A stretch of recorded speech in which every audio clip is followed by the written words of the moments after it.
Hi and welcome to another episode of the Getting Things Done podcast. My name is Morten Røvik as always, and I'm here with my good friend and colleague Lars Henriksen. Привет, Lars. Привет and ho ho ho, Morten. Good to see you as always. And good to be with our listeners and viewers out there. We always start off with a quick reminder of the purpose of the podcast, which is to help you learn GTD or become even better GTD'ers. We hope that today's episode supports you in that. If you're new to GTD, we always recommend you go back and listen to the first episodes of the podcast, which were audio only. So you'll find them in your podcast player, because that is where you'll get an introduction to the basics of GTD, the 5 steps. Today's episode number is number 131 of the podcast, and today's episode is an interview episode with Stefan from Microsoft, and we've titled it Copilot, Agents and Everything GTD for people in the Microsoft environment. Maybe we'll shorten that title a bit, but that's sort of the gist of it, I think. Yeah, and this is a very interesting interview, and Stefan showcases how he uses Getting Things Done in the practical daily work that he has. And he is a proficient GTD'er. He's a mature one, so he knows where to use AI in the right places, I think. You will also hear me being ranting about giving up the decision making to AI and what I think about that. But this is a good episode for you to get an overview of what AI can do for you, specifically if you are in the Microsoft sphere. That might be the best place to start with this if you are in the Microsoft world.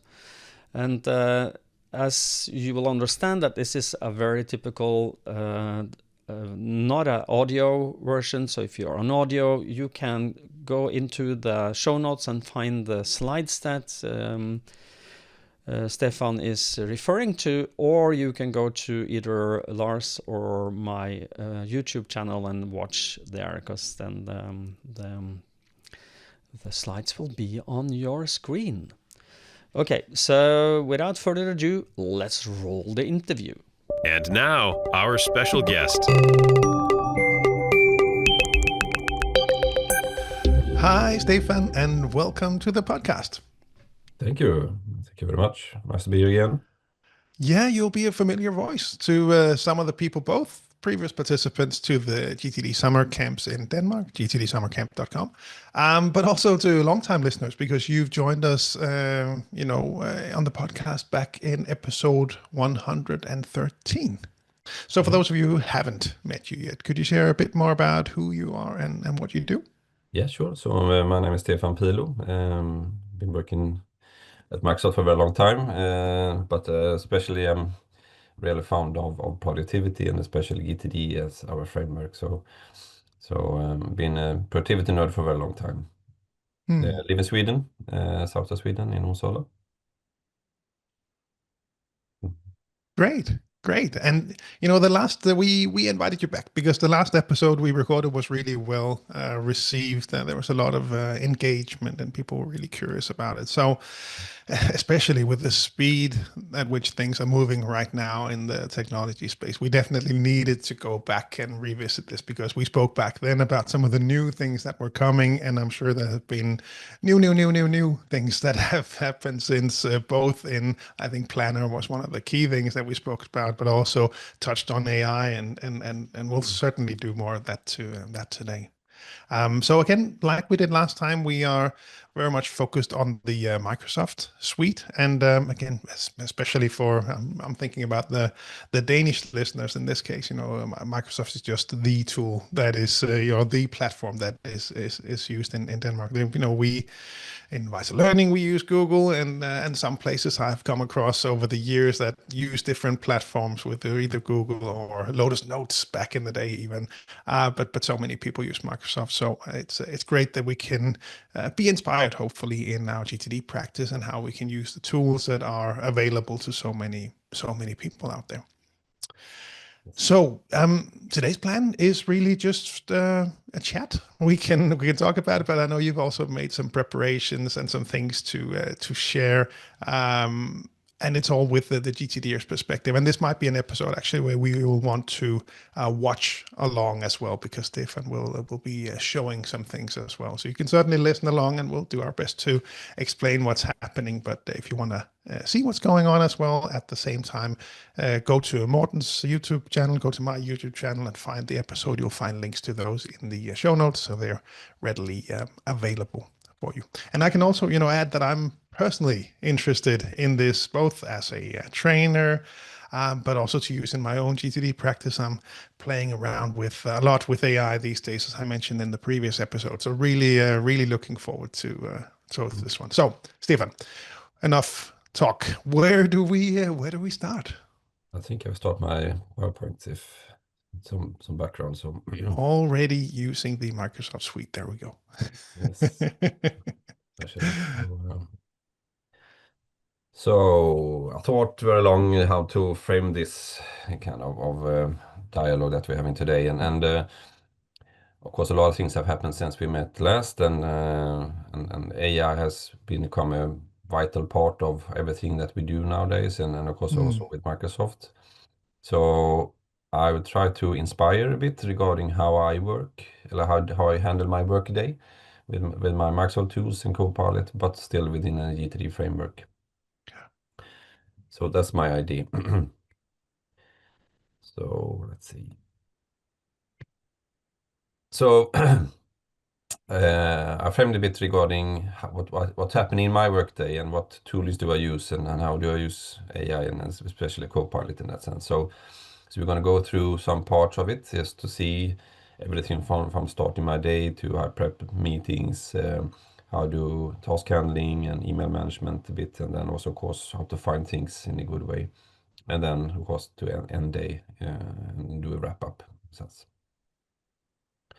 But first I want to talk a bit about something that is not perhaps talked a lot about, and that of course is what actually is important for an AI in that sense. And for Microsoft, we always tells that we run on trust. So of course, if we can't, in a sense, be secure and have a reliable product, and of course, then we can't be what we are today. So we have built a framework of principles regarding how we do things regarding AI. So it's built up with many different parts, and of course, it's fairness, reliability, privacy, security, inclusiveness, and transparency, and of course, accountability. So when you're using other products, and especially Copilot, then of course it's a lot of safeguards that you don't see, that is underlying the product and the questions that you answer. So if you try to ask something that is not fairness or not secure, then of course it will tell you that no, we can't help you in this way, and because of the principles that we have.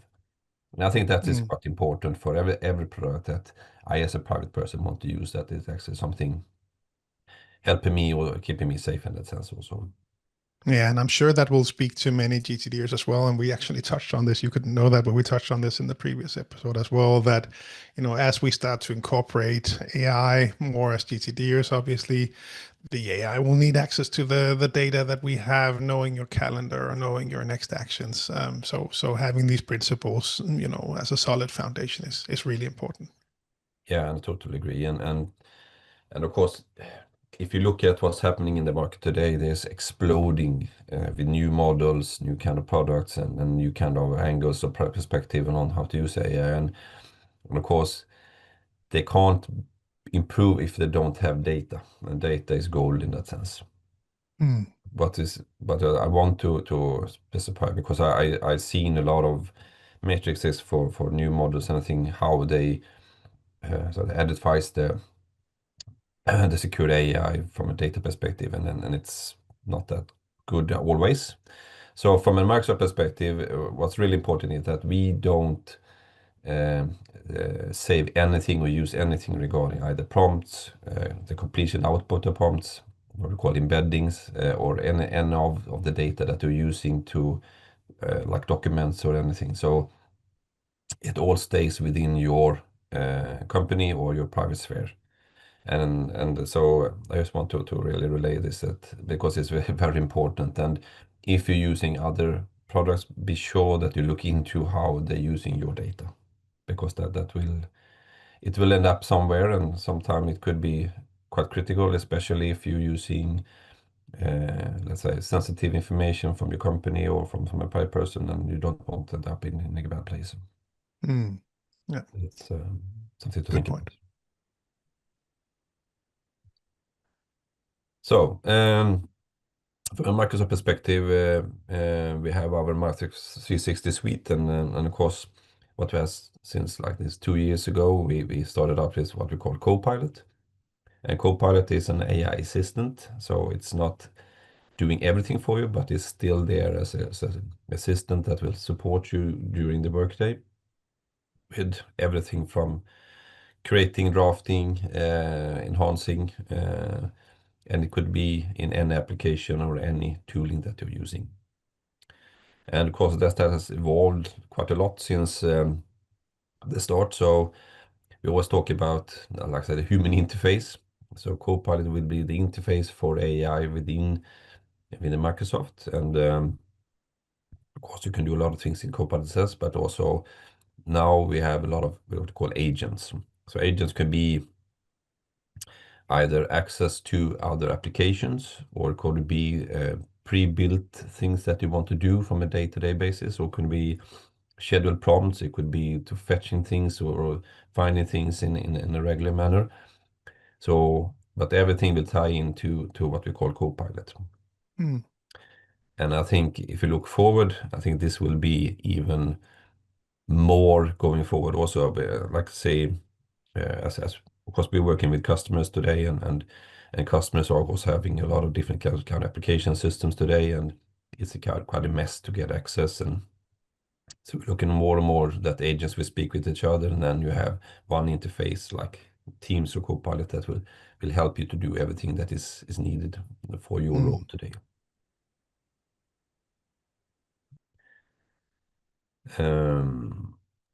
So of course, depending on where you work and what you are using, kind of tools, and of course in that sense also what kind of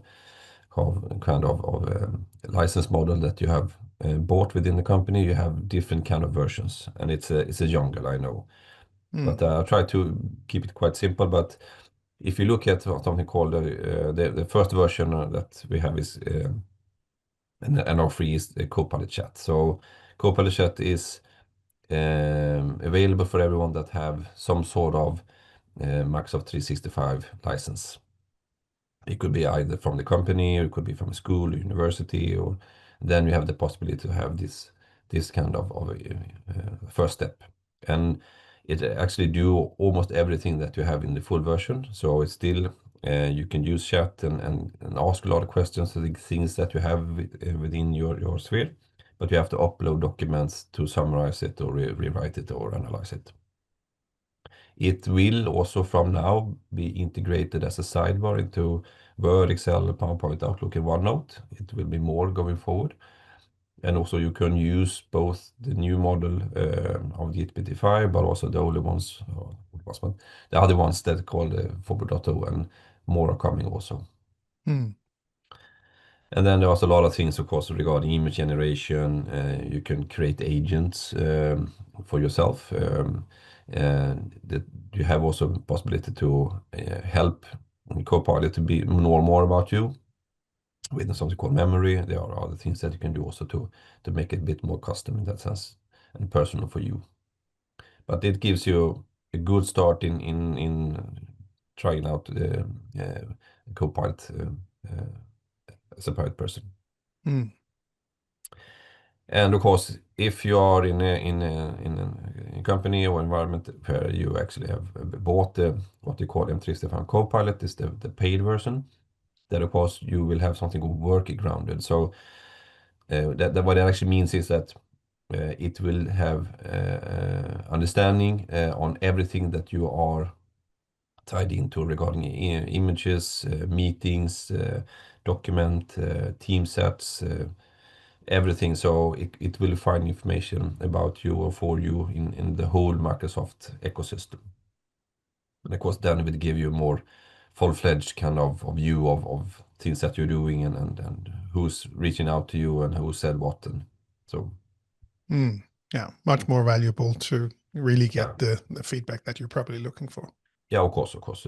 Still very good in the chat, if the free version, but of course it gives you a bit more meat to the bone, so to speak. So, and especially the things they call researcher and analyst. So, researcher is a bit more advanced, that will go more thorough into the topic or the question that you have asked to find more information. So it gives you more full-fledged kind of answer, and I'm using it a bit also in that sense. And of course, agents. So I think to start, so when I start my day in the upper left corner, so I get an email early in the morning telling me that Stefan, you know that keeping routines is good for your system. And what I've done is created a link to a forms document. Forms is where you can do surveys, but I'm using it more to keep consistent in actually doing and checking the things I need to be on top of everything for the day. So what it means is that I get when I click the link, I got to this survey, and it asks me a lot of questions.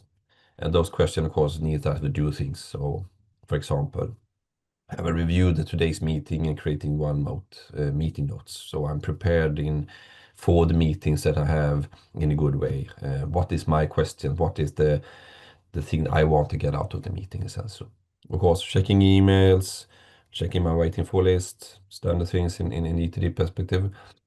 Looking through the calendar if I need some deep work or schedule deep work actions. I really focus to get things done from a project perspective. So I want to have at least one actions per my life, my private part, but also from Microsoft, my work perspective into my to-do day. And of course, going through the folder so I don't miss anything. Training is important, so of course I want to have that plan for today, either walk or training. And then as I want to measure things, so I was try to measure how long it takes to do the survey. If it takes too long, then of course I want to revise it a bit, perhaps, and make it smaller or enhance it to improve it in some way. And then of course to celebrate that I've done it again. So Yeah, no, that's great. I seem to remember this as well from that you had a similar version or perhaps the same version way back. This is not a new thing that you've added, right? now I've run it for a couple of years, so it's keep changing all the time, but yeah, it's the same. Yeah. Yeah. No, but it's again, we've touched on that many times now over the years on having that kind of daily checklist. And it's always good to see other people's checklists and be inspired. So really like that one. Cool. Good. And if you looking into do it yourself, so it's quite easy, I would say. So you go into what called Power Automate, so you can find it under your Microsoft 365 kind of starting page. Then we have the 9 dots up in the left corner. Then you can choose other applications and then Power Automate. And then you have in the first page, it tells you, okay, do you want to create an automation? Please write what you want to do. So I write out my prompt for creating this. So it's send out an email every day at 7 in the morning with the subject, start a routine, and the body, let's start this day, and then a link. The link I have to add afterwards, but then you generate, and then it creates a suggestion regarding a flow with a trigger and action. Recurrence is that we will do it every day, a certain time, and then of course it sends an email. So I keep that one. So then I have to go in to put in the email itself. You can see the starting date, and then I have to add the email and of course the link to the forms document or the forms web page. So it's quite easy to build it yourself if you want to. So now I've started my day. So of course, one of the parts in my daily routine is to actually prepare my meeting routines, and my meeting notes. Sorry. So what I've done is I prepared a template. So just with some bullets that are important to usually to think of regarding the meeting. So I usually look at the purpose and outcome for the meeting. What do I want to get out of this? What is the aim for this meeting?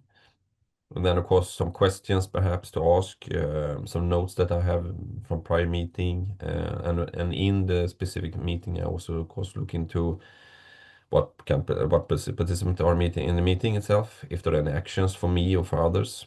Of course, if there are any decisions taken or next meeting that I always try to book in that meeting also. And of course, it could be that I do some screen dumps to just have some context for the meeting itself. So it's quite easy to build yourself. So if you want to have it, then you just go into insert in the OneNote part, and then side page template.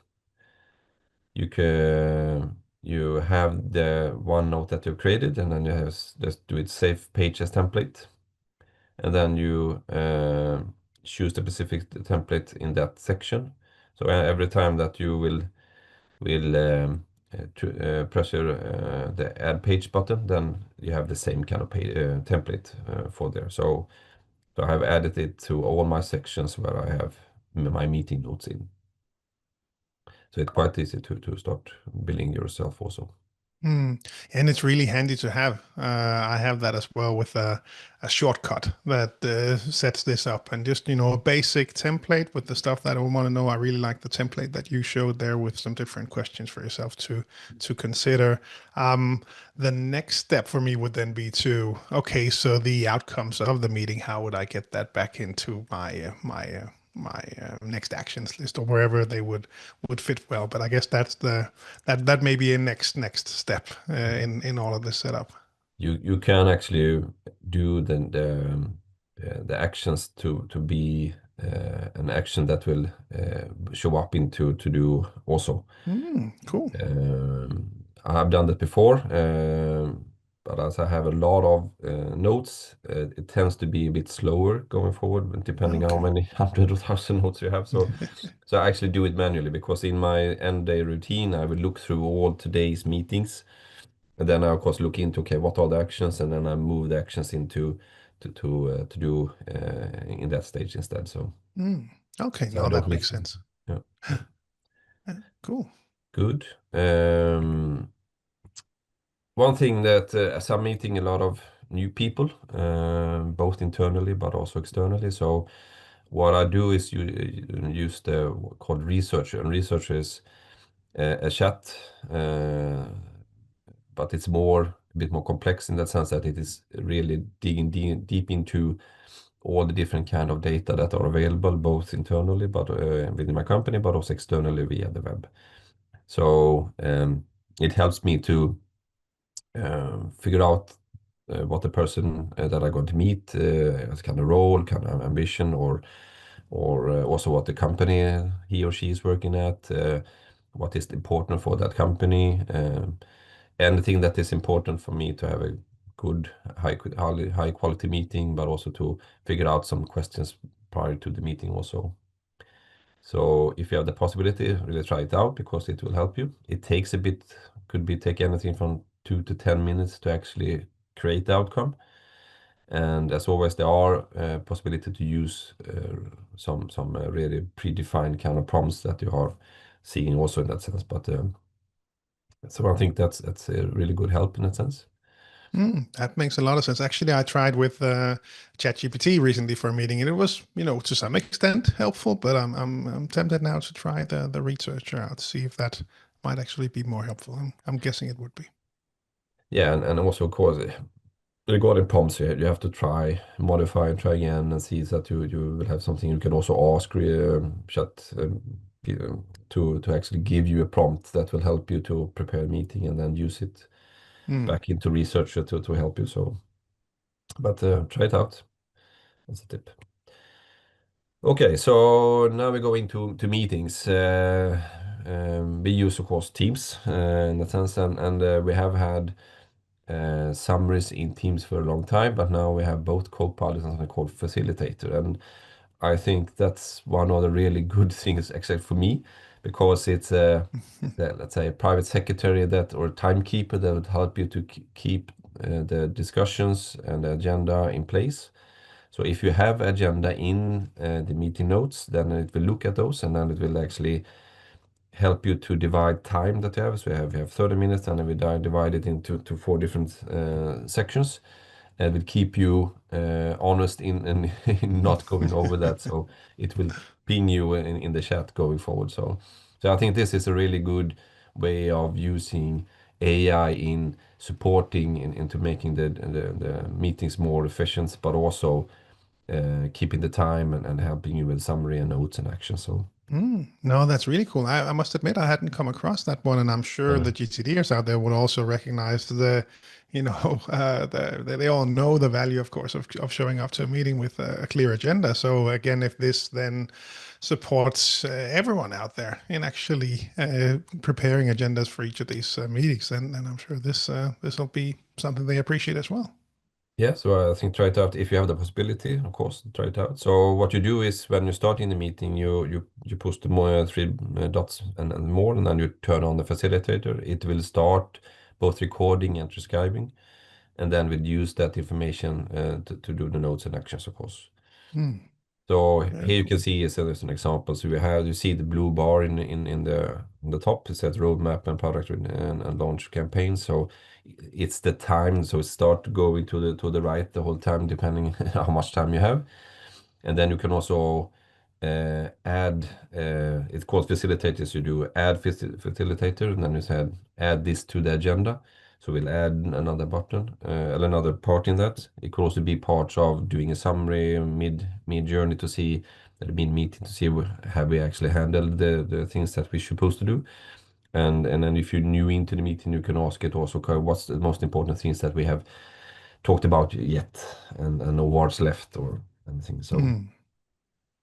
So for example, you can do like start a timer, search the web for, or what decisions are made, and the good thing also, it will fill out this notes page that also are in the Teams meeting, and that will be actually a loop page, so you can use it to send out to people afterwards also, and you can add it before, modify it a bit before you send it out also.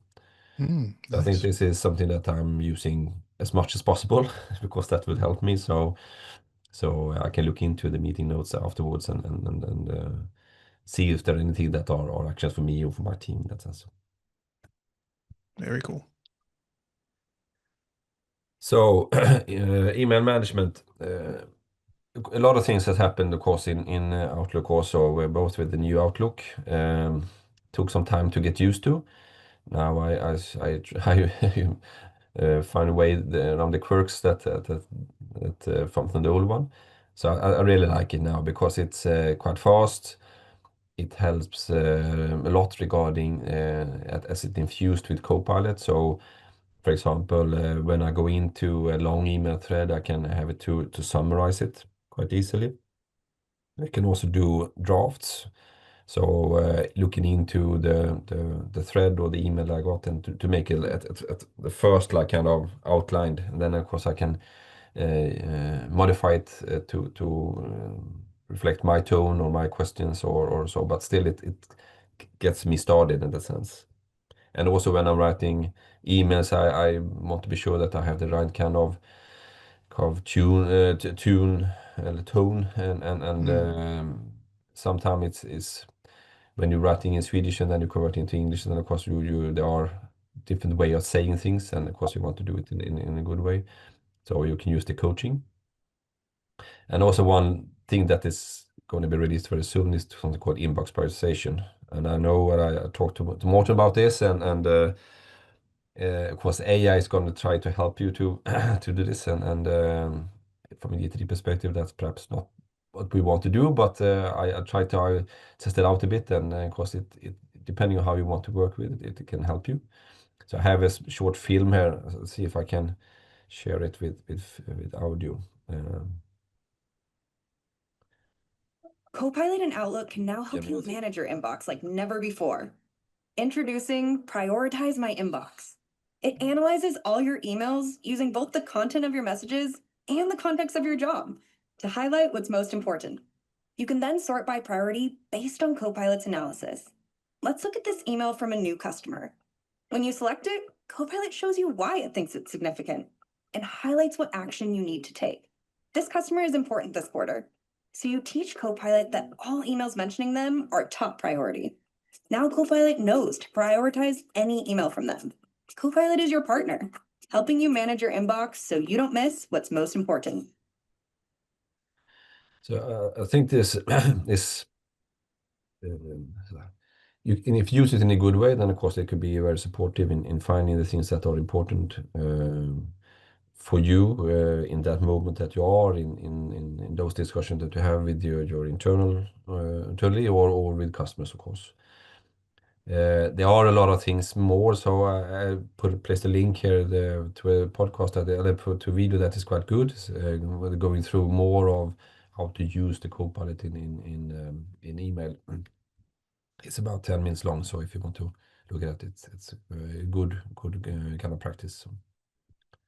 Yeah, it's interesting to see what they show up with, and at least for now, what I've found valuable is, sometimes those summaries and that kind of input is helpful when it comes to prioritization. I don't know what you and Morten have spoken about, but at least when Gmail introduced the categorization, for example, a number of years back, I quickly turned it off because I really want to stay on top of my email and choose how I deal with them. But I understand that some people might feel different, or some people might experience a volume of email that is just different to my volume of email, where this would actually be a great help for them. So it's cool to see the space evolving, and it looks nice. And I have to chime in here. I'm sorry. There he was. No, and you know that one of my and my thinking is becoming more and more clear as there is research about the use of AI and our ability to stay smart. And unfortunately, the use of AI in studies and in work has shown that people will choose. My theory is people are like water. They will seek, if you put water on top of a hill, it will seek the least resistance route down. So if you are as a person, if somebody can make decisions for you, oh, good, now I can relax. Because we love relaxing. We are by nature really lazy, and that's why a lot of people are attracted to getting things done, myself included. I want to be lazy. I want to get the most of the right things done. But my theory, and that's at least partially supported by at least some researchers, saying that if you are allowing AI to take decisions for you, why are you here? That's one of my pet peeves. Is why should we be here? Why are humans needed if nobody should take decisions anymore? Because then that is my 2 cents on this, and I will stand by that until I feel corrected by some data that says otherwise. But what do you think, Stefan? Am I onto something? I totally agree with you, and of course, that's why we call it co-pilot. So it's not a full pilot in doing everything for you. It's still a co-pilot. You have to take decisions. You have to. It's a good name. Formalize the answer to the questions in the emails in a way that you think is the right way. But of course, can you get started in something to start on? Then of course it will help you, because I usually think that starting is the most difficult part. How do I formalize the structure of the email or the presentation and thing, and just getting started, helping me to get going in a good way. Yeah. So. Yeah, I don't get me wrong. I love AI. I use it every day for understanding things and finding information, and to every now and then clean up a messy email that I just wrote that I don't have time to structure myself. So it is a big help. and being a little dyslexic, it helps me a lot to write better emails. So don't get me wrong, but calling it Copilot, it's what the pilots use when they are in, they are flying a plane and they are having a Copilot, and they can go in the back and have a coffee because the pilot will do that is where the names falls apart for me, because at the end of the day, it is the captain and not the Copilot that is responsible. And how can you, over time, trust an AI to take so good decisions on your part that you can kind of lean back and still sipping that coffee and feel comfortable that the Copilot actually makes captain decisions? Just my 2 cents for you to ponder upon, both of you. Now I'm off again. Stefan, go back to your presentation, please. I'm curious. Tell us more. I think it's a good input, and of course, you have to be in charge or be the captain in anything, because you are the one that is sending the email or presenting the information. And then of course, but I think it's a good support in that sense. So for me, it's doing wonders in helping me my day. So you have to choose yourself. What is the level of support you need from Copilot or AI assistant as such also, and use it wisely. So. Okay. Good. So Copilot and Outlook. not again. So from a PowerPoint perspective, I don't know about you, but I'm also working a lot with PowerPoints nowadays, and either creating new ones or changing or updating, and so what I usually do is I have the possibility to have this one called New, and then you have this box called Create with Copilot. So what it actually do is that you tell Copilot, so I want to create a presentation. In this case, I said how Microsoft product Infuse with AI can support productivity in the workday in GTD framework.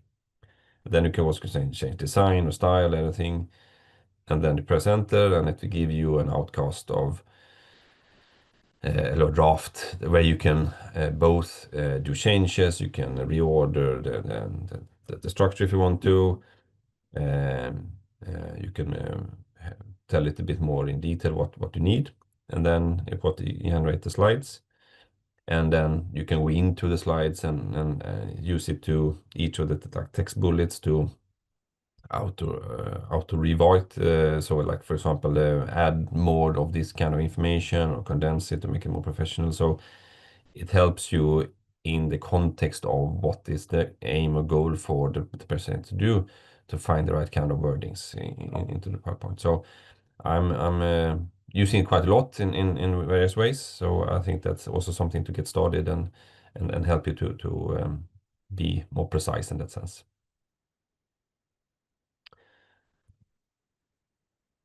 And then of course, in every work, you get a lot of information. You create things, you get emails, chats, and everything, and it's a bit messy to find. So I try different kind of ways to find things, but the one that I goes back to every day is something called OneDrive. So OneDrive is where you have usually all of your information gathered, and it will help you to find things that are both created by you but also shared to you.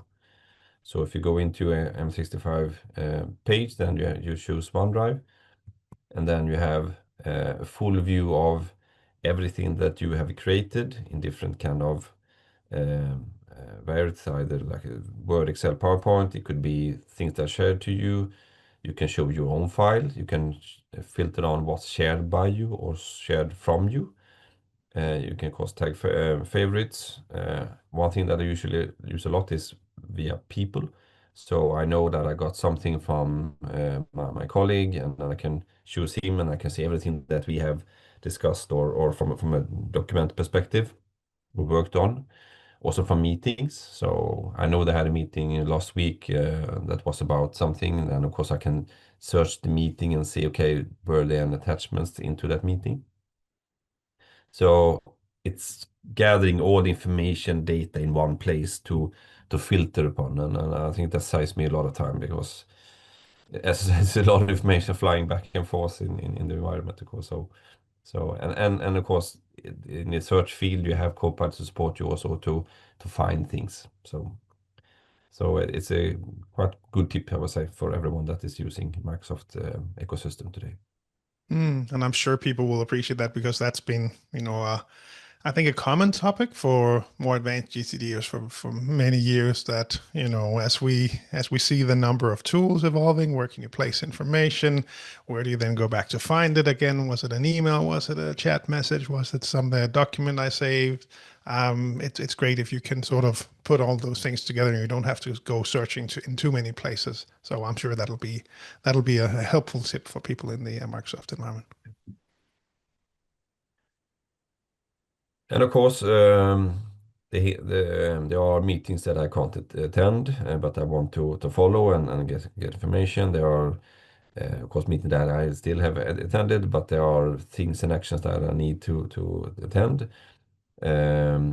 So I used Copilot to find those kind of information via prompts. So very easily, I said, show me all emails, Teams chats, meeting notes, documents that I've been attached to or pointed to during my last 24 hours. Or you can even add more things into that also. But there are really good things that are already there in what's called prompt gallery. So when you go, you see here is the Microsoft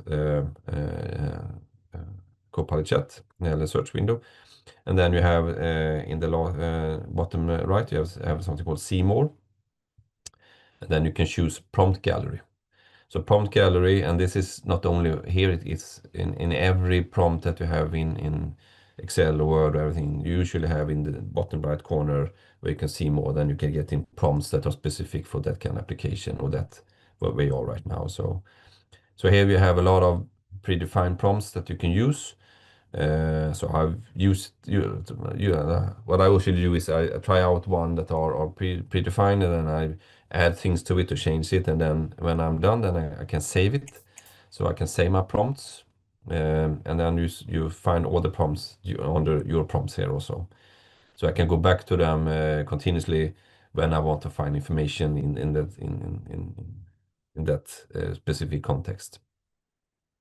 And next step is, of course, also that you can schedule the prompts. So if they like, for example, I have one prompt that says, okay, summarize all the information, the meetings I've attended and chat and thing, and make a list of actions that I've been pointed to. And then I will get to the matrix, and I can put it into my want-to-do list. Also links where I can find information, then all backgrounds also. So it helps me to get a lot of control in that sense also. Yeah, no, that sounds really helpful, and something I'm playing with as well in the environments that we use. How is it right now with the ability to, because you can write to it and get that feedback? If it were a real assistant in my head, at least, we would be able to maybe talk back and forth, and it would still also be able to present information. Now, are we there yet, or is it still just text or just talk, or can we sort of mix it, saying, okay, can you, if it would get for me at least, so I'm running from meeting to meeting, now I have 15 minutes before my lunch break, let me just get an overview. So I would sit down, hit a button. So what happened while I was away, and it would, explain some things and perhaps summarize some things on screen. Are we there yet? Are we far away? What's your feeling? I think so, and both from a product perspective. So we have, as I have on my iPhone, I have an app called Copilot, private one that I'm logging in for myself, and then of course I have Copilot for work. And there you have the possibility to talk to it. You can also do it by the computer also. But there we can have a discussion, and I can ask the same kind of questions or prompts that I'm using, and it was give me vocally the things that I need to understand for or the information I need for the next meeting or the next steps or anything. So become much better, and I'm actually using it a lot regarding like when I'm out walking, and then I have information or thoughts that it can actually add to my OneNote or those also. So I think try it out and see if you can find the right kind of information that you needed, but it's getting better and better. Very cool. So the working day is over. I've done a lot of things, and of course to wrap everything up and don't have any loose ends, and not also to really relax. I do the end day routine, so it's the same kind of questions, a bit different depending on as it my end days to more to summarize and to see that I have put things into my system in the right way, and also of course cleaned up my inbox a bit, and so there's nothing laying there. That's very, very important.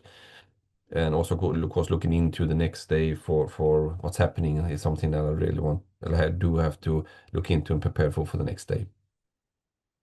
So using this kind of tooling and Copilot has really helped me to be more efficient in sense, but also keeping me in a good place from a GTD system, also to really have it updated and be in control. So I hope it gives you some inspiration and how you can do it, and also to some tips and tricks in that sense.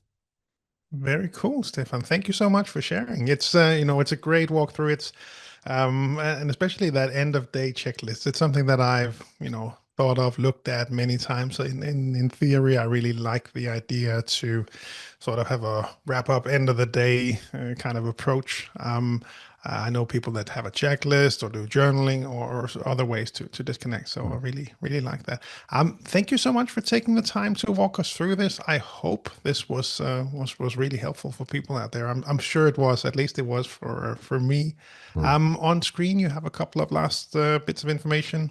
Yeah. So if you look at Copilot or AI in any way, so of course it's easy to get started, but there is a threshold from a knowledge perspective to get the most of it. So my own journey in that sense from a knowledge perspective, of course, I'm using a lot of test prompts, text examples, either things that I've run into from YouTube or internally, and I try them out and I change and modify them and train, and so you learn to get better going forward, and when you get better, then of course you get better prompts and better answers.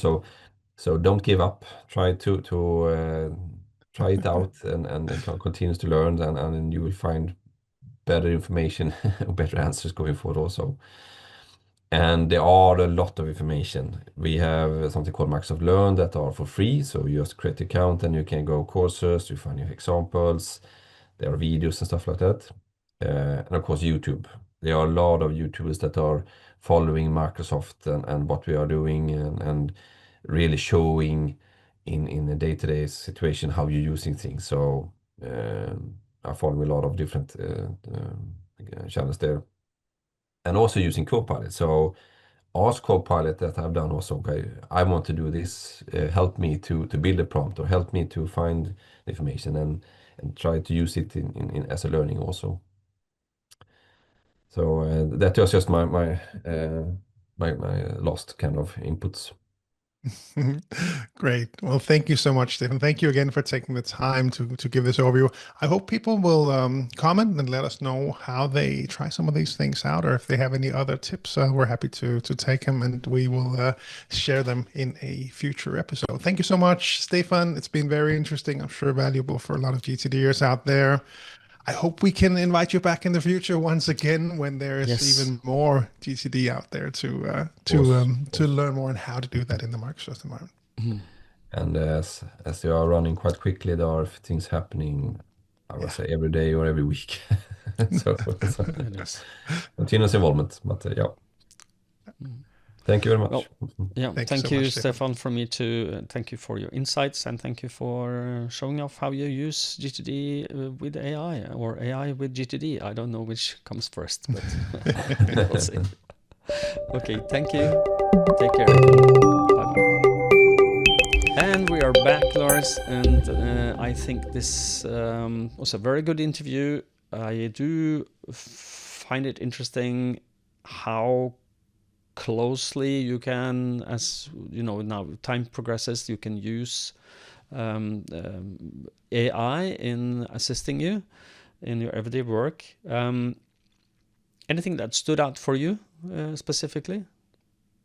Yeah, no, just the overall seeing how things progress towards you having the AI much closer to your data and the information that is relevant for you to actually do your job, not just the really cool AI things that we've seen over the last 12 months, maybe 2 years, where it's a really fancy Google and it can do much more and compile things. But now that it's actually starting to work with your data and actually being, from my perspective, much more helpful in your day-to-day work. I think that's the stuff that is starting to be really interesting. So great to see how Stefan uses it. I like the approach, how he showcased a day in his life and how he walked through that, and hopefully that was helpful for people out there. Yeah. My only gripe with the AI asset is today you really need to trust the vendor of your AI. So if you feed it all the information you have, then it has all the information you have, which can be can be good, and it can be a little scary. I don't know what you think, Lars. Do you? No, absolutely. Absolutely. Yeah. So it's good that they are really focusing on that, obviously. Yes. And I hope most of the big ones will probably follow along as well, so we can have this trust, because otherwise then we really then we have a big problem, I think. We will a data breach into one of the depositories of this would be really detrimental, both for the trust in AI and the general trust in in the company that has this breach. So I'm sure they do a lot of things to try to stop this from happening. But yeah. It's like taking off your riding motorcycle without a helmet for me. A little feels a little scary. Okay, so but something that AI can't help us with is think about, at least for now, it can maybe help you with being creative around things, but to work with your horizons of focus. And that is why Lars and I have created something called the GTD Master Class Retreat. And the GTD Master Class Retreat is going to be 2 times in 2026, one in February, one in September, and it is a couple of days together with Lars, David Allen, Catherine Allen, and me, where we will coach you and guide you in group sessions and one-on-one coachings to get your horizons of focus sorted out, which means that you can expect to have more clarity on your life purpose, your values, and your principles, and creating vision for you, how you want to live your life. And also you might end up with a couple of affirmations that will help you, guide you in your way to get there. And we have created a little what we call a video segment that I would like to share with you now. And in this video segment, one of the participants, Sebastian from Germany, who was part of the first GTD Masterclass Retreat, he tells you why you should consider attending as well. So, Sebastian, the floor is yours.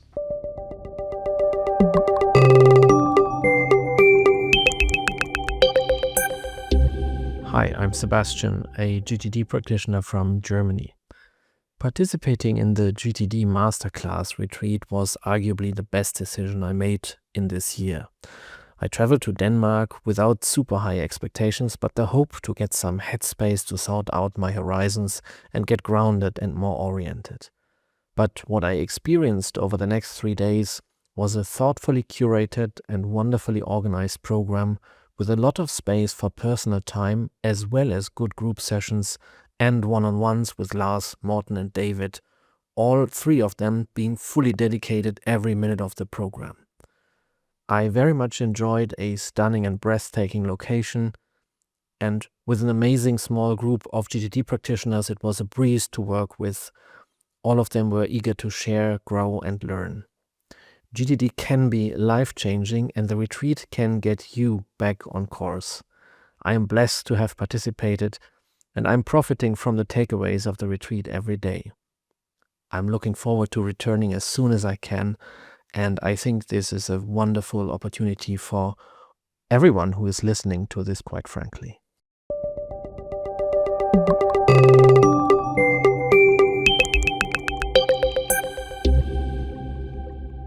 Thank you, Sebastian, and thank you for endorsing the Masterclass Retreat. So now you know what to do. If you listen to this and feel compelled, please feel free to go to the link in the show notes. It's in YouTube, and also in the audio version of this, you will find a link to the Masterclass Retreat application page where you can apply to attend one of them.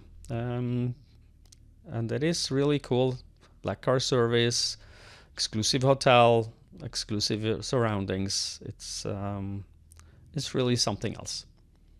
So and we have also something else, Lars. We have the GTD Summer Camp. Maybe you would like to. We have some different offerings. Yeah, exactly. So different ways to hang out with the other GTD'ers, be inspired, all that good stuff is, of course, the GTD Summer Camp.